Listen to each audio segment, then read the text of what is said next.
They say the best things come from the worst shit. But you were talking about we were conversating, and you really wanted to get on today and talk about Nipsey, you being out in the LA area, you being a native from the LA area, and being friends with Nipsey, being someone that knew him. You wanted to really get into it. So, I mean, the floor is yours, brother. First and foremost, talk about your relationship with Nipsey, your conversations with him, the interactions you had with him, and just him as a man, because he seems to be so revered right now as a man. Yeah, well, you know, and regardless to what's going on, you know, it just has to be a plan of understanding, going back into a true knowledge of self, because at the end of the day, death is promised to everybody. You can't escape it. We all have a date. You know, it's not something that most of us look forward to, of course, but you have to keep in mind that, you know, killing you and doing certain things, killing this guy wasn't the worst really that could happen to him. His family misses him, and it's unfortunate how it happened, but he's stronger than ever because the energy still exists. There's no such thing as death as we know it. You're just free from the prison of the body. He is now free, and his energy and everything he represented is there for us to pay attention to, the same as all of our ancestors that passed before us, Malcolm X, Martin Luther King. So if you think we feel this way about Nipsey Hussle, imagine how our people felt back in the day when people like Martin Luther King or Malcolm X and all these great people died as well. It's a horrible thing, man. It's horrible, man. I did not like seeing that at all. That troubled my soul because I know him. I know what he represents. He wasn't a bullshit person, man, at all. Kenyatta, talk about him staying where he lived and doing business out of there, because there was a lot of conversation on whether or not he should have left and things like that. And we talked about it a lot on here. What's your opinion on that? Still, I mean, living where you live and being there and still doing business out of there. Talk on that perspective.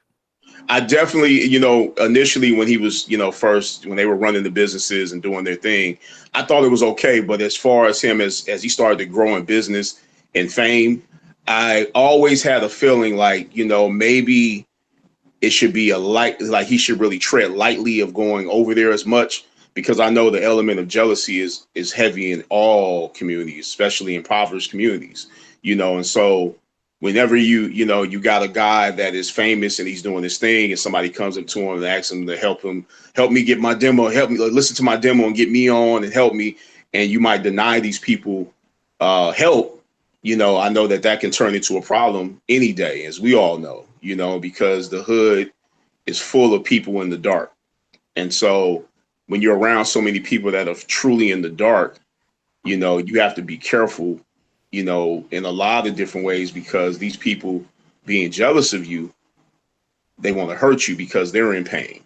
A lot of people that are in pain want to commit and cause pain to other people.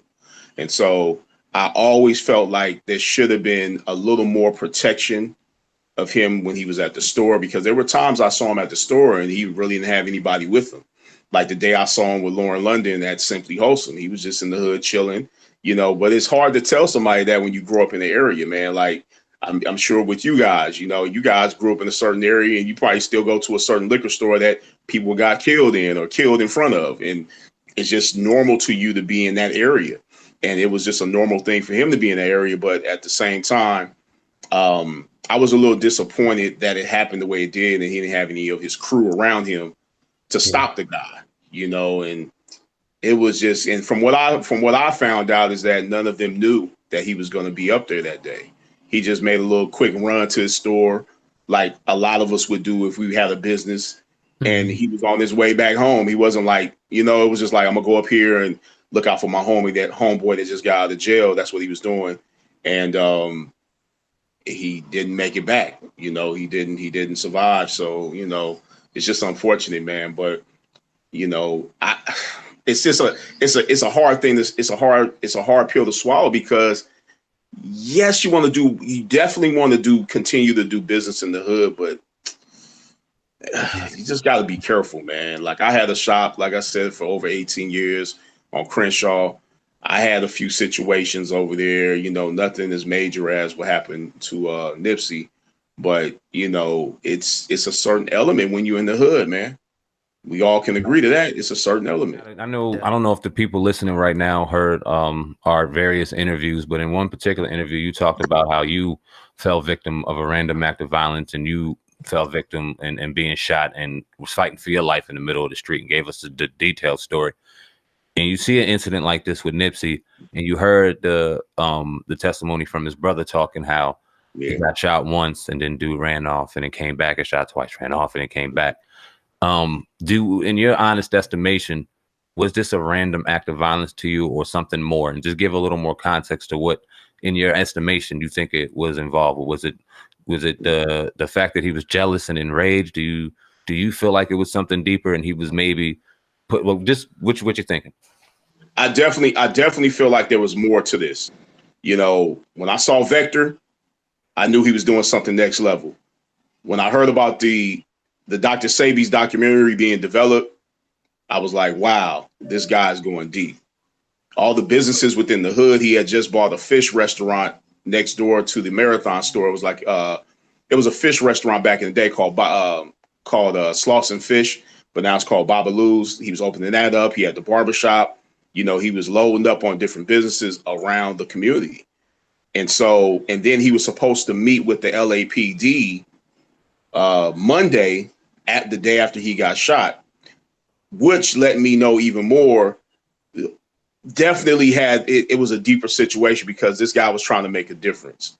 And he was trying to make a difference based on waking people up to the reality that we need unity within the community. And so for us to unify for the others, that's a dangerous game because then it becomes hard for them to manipulate us and pull us into destruction of killing ourselves. And so they have to keep us separate in order to control us, especially in a place like Los Angeles where there's so many gangs and so many different territories and so many different beefs over old past situations from the 80s and sometimes the 70s from certain gangs like between Hoover and 60s. So I've always heard stories of cops planting guns and killing certain people from rival hoods and saying it's somebody from another hood that's rival to them. So this is not something that I look at as being a random act. I look at this as definitely being orchestrated by some unseen hands, most definitely. Right. And I was trying to make people aware of a little bit earlier in the stream that I did of counterintelligence program that they had, that the people, they broke into the office in I think it was 71, and they found these documents that showed that the government, actually had, agents and stuff that they sent out, to disrupt what they thought was political organizations. Now, what were these organizations? They were doing some of the things that Nipsey, was doing, as far as the enlightenment part and trying to, get people to think a certain way. So it's not out of the realm of possibility that these programs still exist and something like that happened. I don't want to take that off the table. Could you speak on that a little bit? Oh yeah, these things still exist. Do they exist? They're more technical now than they've ever been. They're more covert than they've ever been. You're talking about if they did this to Malcolm X, they did this. I mean, we could just name it, man. You can go through history and name all these different people that had just died because they were trying to wake people up or help people, especially black men and black women. Boy, man, if you could think, if they were doing that back then, imagine what they're doing now with all this eye in the sky stuff and all these cameras and remote control. Nanotechnology is at an all-time high more than ever now. They send these little flies and these bugs with cameras on them, and it's different things. These are real things, and this is a real politic that goes on. And here again, if someone is an informant, they automatically work for the feds. The feds is the government. So if you work for the feds, they use these people to go into the black community to commit black on black crime. So you won't look any further and you'll just say, oh, this is just another black man killing another black man. They had beef because it's been perpetrated so many times over and over again within the black community, with black people killing other black people, that we're so used to it to where that was the first thing that came into our minds when we heard that, oh, they were arguing, oh, they were doing this. They can say all that stuff because they know that we'll shut it down and we won't look any further. But if you do your research and you begin to do the math on what has happened in the past with people that didn't do as much as what Nipsey's been doing in the hood. Like I literally seen this guy go from zero to where he was at right before he passed. And I just, man, my heart broke because I know his father. You know, his father is a great guy. You know what I'm saying? He's from Africa. His brother Black Sam is a good dude. I mean, he's just stand-up guys, man. Like this, like to meet them, like off the record, off the stage. Oh man, you would love them. They would. I mean, they're just great people. And Nipsey is from that cloth. You see what I'm saying? He didn't have his father not helping them and not being around. You know what I'm saying? This guy had a real relationship with his parents, and you know, he was loved and he loved them. And you can see it when he was around. You know, these guys really, you know, they held him up. You know, they were proud to talk about their brother, or he was proud to talk about his son. And, you know, and when he came in, it was love. It was hugs. You know what I'm saying? It was a lot of hugs, kisses. It was like they loved Nipsey and Nipsey loved them. That's what I did witness. I witnessed that on many occasions.